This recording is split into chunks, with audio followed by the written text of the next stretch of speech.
Fala galera, sejam bem-vindos e bem-vindas a mais um vídeo daquele cara que sempre pede, por favor, não me abandonem, mesmo com a demora nos vídeos. Galera, então, como vocês podem ver, acabei adquirindo aqui as três números um da, entre aspas, Família Aranha, né? Que aqui é assim que eu acho que eles estão chamando aqui, né? Essas três revistas aqui, Espetacular Homem-Aranha, Miles Morales Homem-Aranha e Venom, né? Quero dar aqui um pequeno panorama da minha opinião, né? Os meus 2 centavinhos de opinião, na verdade, meus 44,70 de opinião, né? Eu vou começar, então, eu vou ser bem direto ao ponto, né? Deixa eu ir do que eu mais gostei pro que eu menos gostei, né? E o que eu mais gostei, obviamente, foi o Miles, né? Pelo amor de Deus, mas vamos chegar lá, né? Gente, Miles Morales, Homem-Aranha, né? Todas elas custam R$14,90, né? Com cerca de quantas páginas? 48, né? Não, 56 páginas, né? Temos essa capinha cartão aqui, né? Temos uma introduçãozinha aqui, bacana. Primeiro eu vou falar então sobre cada uma dos conteúdos das histórias, falar um pouquinho o que eu achei deles, depois eu falo sobre o formato, né? Bom, vamos lá. Miles Morales, Homem-Aranha, muitas pessoas criticaram porque não é bem assim um começo de arco, né? A Panini vendeu como número 1, mas na verdade isso aqui é o número qual? 27, cara. Na verdade começa no 26, não é não? Não, é no 27 mesmo, número 27. Então, tipo assim, tem outros 26, tem outras 26 edições dessa história, né? Que já foi começada há muito tempo, inclusive recentemente saiu o encadernado, né? Vai ter uns spoilers aqui, né, de Caçada Sangrenta, mas, gente, na verdade, quem liga pra isso, né? Eu sou do time do Chico Barney Comics, ou seja, eu defendo que gibi de super-herói não é literatura super complexa, então é só você pegar o gibizinho e ler mesmo, né? Mas em alguns casos eu acho que falta contexto, né? Esse textinho aqui, ó, do Miles, é muito bom, sabe? Ele dá um contexto bacana, dá pra você ler esse texto aqui e entender, né? Basicamente, após os eventos de Caçada Sangrenta, né? O Miles Morales acaba virando um vampiro, né? Aí aqui na escola ele tá recebendo a ajuda de um amigo transmorfo, fingindo que é ele, enquanto ele está em uma jornada espiritual com o Pantera Negra, que o Pantera Negra tá tentando remover esse vampirismo dele, né? E aí o Pantera Negra dá um novo uniforme pra ele, faz ele passar por uma provação de Bast, né? Que é a deusa Pantera lá, né? Pra ver se ele é digno de remover esse vampirismo dele, né? Então assim, ó, nesse caso em específico aqui do Miles Morales, eu acho que deu pra encarar, sabe? De boa. Porque, qual é a questão aqui, ó? Qual é a questão? Essa história do Miles, acho que a melhor comparação que eu consigo fazer é o seguinte: é como se todas essas séries aqui fossem, vamos supor que são séries de TV, né? O Miles Morales, ele tá basicamente assim na sua, sei lá, quinta temporada, né? E esse gibi seria mais ou menos o terceiro, quarto episódio da quinta temporada. Você pega o terceiro, quarto, quinto episódio da quinta temporada, você ainda consegue pegar a história da quinta temporada. Você ainda vai faltar muito contexto do que aconteceu no passado, mas a história da quinta temporada que você tá vendo, você vai entender, né? Então é assim que eu encaro o Miles Morales, né? Junto da revista, a gente tem também essa revista aqui chamada Spider-Man, né? Com E, que aí é plural, né? E, gente, que revista bacana, sabe? Essa aqui é muito boa. Ela não é só boa, ela é muito boa, sabe? Eu gosto muito disso, sabe? De interações entre Homens-Aranha. Se vocês gostaram, sei lá, do Homem-Aranha Sem Volta Pra Casa, sabe? Dos três Homens-Aranha só batendo papo. Cara, esse aqui é o gibi que é isso, sabe? Eu só não entendi em que momento do tempo, em que momento está posicionado essa revista, né? Porque aqui o Miles Morales ele tá com o uniforme anterior, sem ser esse que o Pantera Negra deu, e não tem nenhuma referência a isso de vampirismo e tal, né? Então eu acredito que talvez seja uma daquelas revistas que ela não tem um posicionamento do tempo bem definido, né? E é isso que torna ela bacana. Aqui é realmente só conversinhas entre Peter e Miles. O Peter e Miles eles decidem, pelo menos uma vez a semana, se encontrarem pra bater o papo, pra colocar o papo em dia, né? Só que eles acabam enfrentando um chacal gorila gigante e eles percebem que a vida deles de super-herói sempre vai ter algum desafio. Não tem dessa aí de, vamos tentar ser normais, vamos tentar só nos encontrar e bater um papo. Não, não, não, não. Sempre vai ter alguma coisa pra resolver mesmo, né? E termina com um gancho aqui e eu tô bem empolgado. Eu sei que lá nos Estados Unidos essa revista foi cancelada, ela não foi muito pra frente, mas pelo menos um ano a gente tem garantido dela, né? Gente, então é isso. O Miles Morales eu recomendo ler, né? Recomendo bastante, na verdade. Esse aqui é o... já vou dando um spoiler aqui de veredito. É a única revista que eu falo que compensa você pegar agora, né? Então vamos lá. Em segundo lugar, É isso, como eu disse, né? Eu vou ir do que eu mais gostei pro menos gostei, né? Então, em segundo lugar, é claro que é o Peter, né? Porque, meu Deus do céu, esse vendo. Mas vamos chegar lá, né? Bom, estamos tratando aqui, então, de um tie-in de uma história que ainda não foi publicada no Brasil. Então, isso aqui é um grande problema, assim, né? Que é As Oito Mortes do Homem-Aranha, um tie-in de Um Mundo Sob Destino, que é a mega saga que está rolando agora que ainda está rolando, na verdade, durante a publicação deste vídeo, ainda está rolando lá fora essa história, né? Gente, basicamente é o seguinte: o Homem-Aranha, ele tá aqui vivendo mais uma aventura dele, normal, até que ele recebe a presença aqui do Doutor Destino e tal, que incumbe ele uma missão que ele inicialmente recusa, só que depois, sem querer mesmo, ele vai lá e acaba aceitando, né? Basicamente é o seguinte, isso aqui eu achei bacana, ó. Quando o Doutor Destino ele vai explicar o que tá acontecendo, o estilo de arte muda e fica uma arte mais pintada, né? Basicamente é o seguinte: o Doutor Estranho, também por conta dos eventos de Caçada Sangrenta, o Doutor Estranho perde o título de Mago Supremo e quem recebe o título é o Doutor Destino. Todo ano, eu não sei, cara, assim, eu vi alguns vídeos e as pessoas sempre falavam que, todo ano o Mago Supremo tem que lutar contra as hordas do Citorak, mas, cara, aqui na revista não fala um ano, sabe? Aqui fala de tempos em tempos, não fala exatamente de quanto em quanto tempo, né? Mas basicamente é o seguinte: o Mago Supremo ele tem que lutar contra essa horda de demônios aí do Citorak, né? Para que a Terra não seja dominada por eles. Isso todos os anos. E durante esse processo de lutar contra eles, o Mago Supremo acaba morrendo algumas vezes e aí ele recebe a ajuda de um item mágico que faz com que reviva. O Doutor Destino, ele pensa assim: eu sou o Doutor Destino, eu sou muito ocupado, então eu vou incumbir outra pessoa de fazer isso, eu não vou fazer isso. E aí ele vai incumbir o Homem-Aranha de fazer isso. Aí ele vai dar uma roupinha horrorosa pra ele e dar esses ramos aí pra que ele consiga reviver durante as batalhas contra esses demônios, né? Cara, eu vou ser bem sincero aqui, nesse volume aqui, o Homem-Aranha enfrenta dois, né? Ai, nossa. Eu acho que esse gibi aqui do Peter, ele resume muito bem tudo de errado com as histórias em quadrinhos de super-heróis atuais, sabe? Tudo de errado mesmo, sabe? Isso aqui é bizarro, não é, a palavra certa não é complexa, a palavra certa é tipo assim, é complicado desnecessariamente, sabe? É bizarro, é exagerado, sabe? Tipo assim, a luta contra o segundo demônio aqui, cara, é muito exagerado, muito, muito, muito, muito. E agora vem uma opinião particular, mas que eu sei que muitas pessoas também compartilham dessa opinião. Cara, Homem-Aranha e magia não combina, cara. Não combina, sabe? E aí, mano, todas as vezes que você bota magia. Eu acho que é um dos poucos exemplos de quando magia foi usado bem numa história do Homem-Aranha é o Feliz Aniversário, lá da fase Straczynski, que lá foi lindo e maravilhoso. Mas, cara, em qualquer outra circunstância é horrível, sabe? Também tem muitas coisas do cânone atual do Homem-Aranha que eu não gosto, tipo Norman Osborn ser amiguinho do Peter. Tem aquele negócio dos pecados dele, foram removidos, mas, cara, eu fico pensando assim, tem dentro da ficção e fora da ficção, sabe? O Norman Osborn, né, barra Duende Verde, ele representa muita coisa ruim pro personagem Homem-Aranha, e eu acho que isso aqui nunca deveria acontecer, sabe? Tipo assim, olha isso aqui, mano, eles estão juntos comendo uma pizzazinha, velho, e um dando conselho pro outro. Cara, eu acho isso muito bizarro.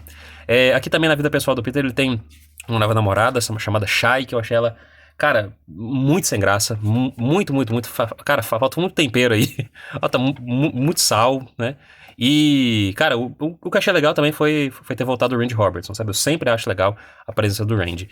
Mas, cara, isso aqui tem tudo pra ser péssimo. Essa que é a verdade. Tudo pra ser péssimo mesmo. Porque é uma história mágica do Homem-Aranha que eu não diria filler, né? Filler não é a palavra certa. Mas é só um tie-in, cara. É só um tie-in. Eu penso o seguinte, cara, o Peter ele vai morrer mais 8 vezes. Ele já morreu outras vezes, canonicamente falando. Cara, ele vai morrer mais 8 vezes, cara. E eu penso o seguinte, deveria ter algum tipo de consequência isso aqui, mas eu acredito que não.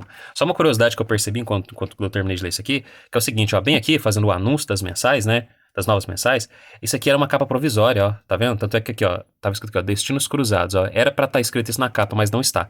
Eles preferiram remover o Destinos Cruzados pra colocar aqui em cima as 8 mortes do Homem-Aranha, que faz muito sentido, né? Gente, e por fim, então, vamos falar de Venom.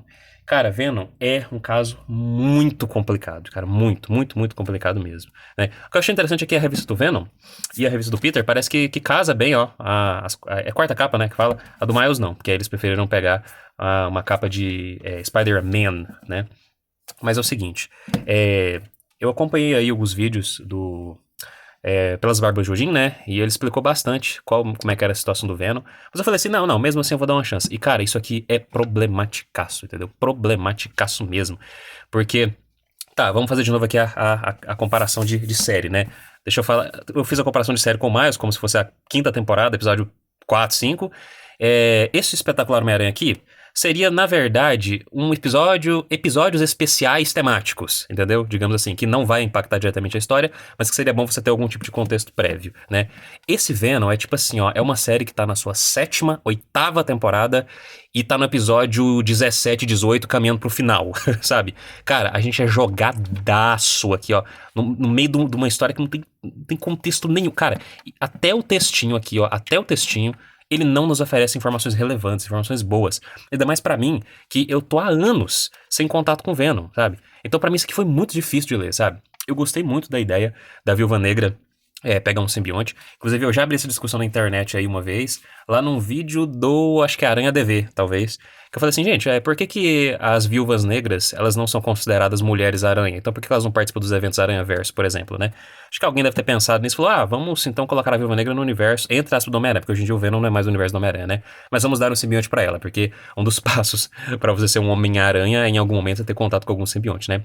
Galera, eu não consigo nem explicar o que é a história disso. Na moral, eu não tô de zoeira. Assim, eu sei que eu faço muita piadinha aqui no canal, né? Mas eu não sei explicar essa história. Pelo que eu entendi, tem uma organização secreta chamada Sem Nome, talvez, e tá sequestrando pessoas pra alguma coisa que eu não sei o que. E, cara, a escrita desse roteirista, eu acho que é um homem ou é uma mulher, eu não sei. Thorin Gromberg, eu acho que eu não sei. Aí eu não vou fazer essa divisão de gênero aí, porque aí eu não tenho esse conhecimento, né? Cara, não é bom mesmo, mas eu vou dar uma chance, eu vou continuar porque eu penso o seguinte, eu já fiz isso outras vezes, né, de pegar uma história em quadrinhos que tá no número X e aí a partir daquele número X ir pra frente, e aí os contextos novos que vão sendo adicionados eu vou tendo acesso, mas e os passados eu vou ter só que relevar, né, mas cara, é muito difícil.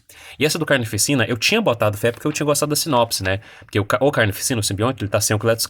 Inclusive, eu queria abrir essa pergunta aqui, como que vocês chamam o nome do como é que fala? Do hospedeiro do Carnificina. Vocês falam Cletus Kasady ou Cassidy? Cara, eu não sei porque que em algum momento eu chamei de Cassidy. Talvez o desenho dos anos 90 lá na dublagem falava Cassidy. Não sei. Mas assim, o simbionte sem o Cletus Kasady, porque o Cletus Kasady parece que ele está desvivido, né? Ele não tá nesse plano de existência, né? O simbionte sozinho ele tá em busca de entender o que é ser um deus, sabe? Ele tá se autoproclamando um deus, não sei porquê, não sei o contexto, não sei o que aconteceu, né? Só que ele tá viajando aí pelo mundo até que ele descobre que ele está se sentindo sozinho, coitado. E aí, por algum motivo, de alguma forma, não sei como, ele vomita um clone do Cletus Kasady, sabe? E agora ele fala, agora sim eu estou completo, e agora eu quero fazer um culto a mim, porque eu sou um deus. Cara, muito chato mesmo, entendeu? Essa revista do Venom aqui é a única que eu não recomendo, entendeu? Aí tem o Flash Thompson que tá usando o Anti-Venom, né? E, cara, o Cletus começa a fazer um monte de assassinatos aleatórios aqui, que aparentemente são aleatórios, mas com certeza talvez vai ter algum tipo de contexto. Cara, também é um dos problemas das histórias em quadrinhos pós-anos 2000, né? Eu não sou desse tipo de gente que fica falando mal de história em quadrinhos pós-anos 2000, mas um dos problemas é pouco conteúdo e em poucas páginas também, entendeu? Então, tipo assim, eles vão amarrando pra poder fazer em 6 edições uma história. Então, tipo assim, cara, isso aqui... Sem brincadeira, eu não entendi nada, zero, entendeu? Então, tipo assim, a partir do, sei lá, segundo volume, terceiro volume, aí que eu vou entender, né? Chico Barney, me desculpe, mas eu não consegui entender esse gibi do Venom apenas pegando ele e lendo, né? Galera, eu só queria fazer, então, rapidamente aqui algumas comparações de conteúdo e formato, né? Bom, eu tô lendo aqui a primeira série do Homem-Aranha, da Panini, eu tô até fazendo uns vídeos, né? Já lancei só 2 anos até o momento, os anos de 2002 e 2003, né? E, gente, olha o seguinte, essa revista aqui, ela tinha mais de 100 páginas, vamos ver aqui, isso aí mesmo, 96, então, contando as capas, aqui e quarta capa também, dá 100 páginas, mais ou menos, né? Papel jornal, e a capa era bem molinha, ó, tá vendo? Bem molinha. Essa capa aqui agora, ela é mais resistente, ó, tá vendo? Bem mais resistente.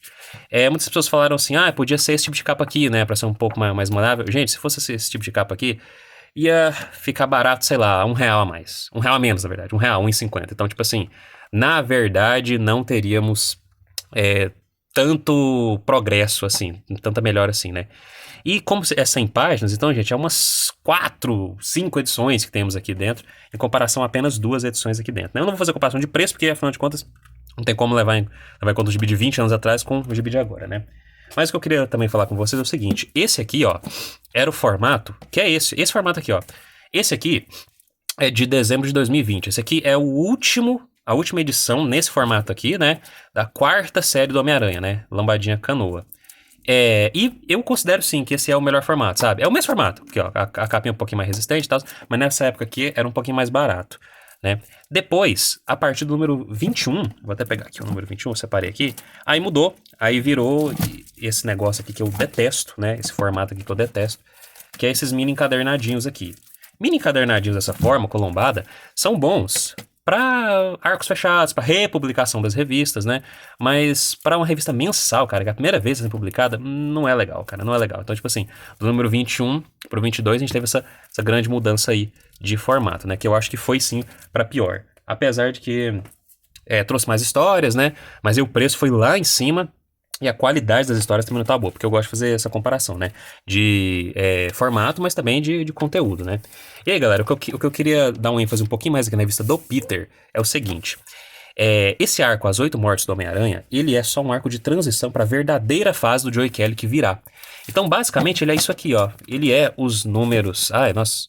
Os números 37 até 43 da quarta série do Homem-Aranha, que é essa aí que mudou de formato, né? Cara, esse tanto de volume aqui, ó, é basicamente isso aqui, ó. Porque isso aqui é o arco Beyond, né? O arco além, que é só um arco de transição, sabe? Depois ele ganha uma certa relevância aí, porque acontece um negócio aqui no final com o Ben Reilly, que aí o Ben Reilly ele vira um vilão e tal. Mas, cara, basicamente era isso, a mesma coisa. Era um arco escrito pelo Zeb Wells, de transição, antes de entrar na própria quinta série do Homem-Aranha, né? Que é o arco Zeb Wells lá. Todas aquelas besteiras lá, o Lápide, que é até mais ou menos, né? Mas aí depois Norman Osborn amigo, enfim, né? Mas basicamente é o seguinte, ó. Aqui... Tem muito de Beyond, que Beyond foi bem extenso mesmo, né? Só que tem muita encheção de linguiça também da própria Panini. Então, As 8 Mortes do Homem-Aranha vai ser desse tanto aqui também, né? Só por curiosidade também, eu trouxe o último número da quarta série do Homem-Aranha, né? Que manteve todo esse formato. Apesar de que o conteúdo dela é só um conteúdo especial de celebração, né? Da Amazing Fantasy e tal. Eu não trouxe da quinta série, porque a quinta série é a mesma coisa, o mesmo formato, eles se manteram, só diminuíram um pouquinho o número de páginas, mas mantiveram essa lombadinha quadrada aqui, né? Então é isso, galera. Esses são os meus 44,70 aí de opinião, né? Só fazendo um arremate aqui então. A revista do Miles, eu realmente aconselho você pegar, porque ela dá pra você entender, dá pra você seguir a história no pé que ela tá, né? A revista do Peter, cara... daqui uns 6 meses, mais ou menos, aí assim a gente vai ter o verdadeiro número 1, né? Eu sei que o número, sei lá, 7, 8, 9, é aí que sim que vai ser o verdadeiro número 1, que vai ser o começo da fase do J. Kelly, né? Então talvez seja uma boa você esperar, né? Ou pelo menos assim, você pega só esse número 1, porque o número é um pouco mais complicado, né? É um pouco mais complicado assim de estoque, né? Em termos de estoque. Todo mundo vai querer pelo menos dar uma chance, né? Então pega o número 1 e aí os 2, 3, 4, 5, 6, você espera a promoção e pega tudo uma vez. Pra ir o 7, 8 ou 9, sei lá, não sei exatamente qual que é a conta aqui, né? Que aí sim vai ser o número 1 de verdade do Joey Kelly, né? Então, cara, basicamente o Espetacular Homem-Aranha, a do Peter, a gente tá num limbo, sabe? Tem revista, mas não tem revista. A do Venom, eu não aconselho. Eu, sendo curto, grosso, direto, não aconselho. Além da história ser ruim, não acho que foi uma boa decisão da Panini fazer isso aqui agora, né? De reiniciar. Porque é igual. Eu acho que o Rodrigo lá já falou bastante sobre isso, não tenho necessidade de eu ficar repetindo, né? Cara, nós estamos 2 anos atrasados na cronologia do Venom, entendeu? Então, tipo assim, cara, nossa, é muito ruim, cara, muito ruim. Então, assim, Venom, eu não gosto disso de nota, né? Mas, tipo assim, sei lá. Venom eu daria uma nota de 0 a 10, 3. O Homem-Aranha Peter Parker, sei lá, 5.9, entendeu? Só pra zoar a cara, sabe? Porque, tipo assim, você quase chegou na média, mas não chegou nem na média, sabe? E a do Miles Morales, cara, impressionantemente eu dou uma nota 8, sério. Então, tipo assim, é isso, galera. Eu acho que essa é a primeira vez que eu faço um vídeo de pauta quente, digamos assim, né? Os meus vídeos sempre são pauta fria, sempre de coisa que já passou, que... sei lá, ninguém se importa mais. Mas é isso, galera. Muito obrigado. Só que esse vídeo aqui é entre aspas rápido. Gente, vídeo de 20 minutos aqui neste canal é vídeo rápido, entendeu? Porque geralmente os vídeos são de 40 a 1 hora de duração. Falou, galera. Obrigadão.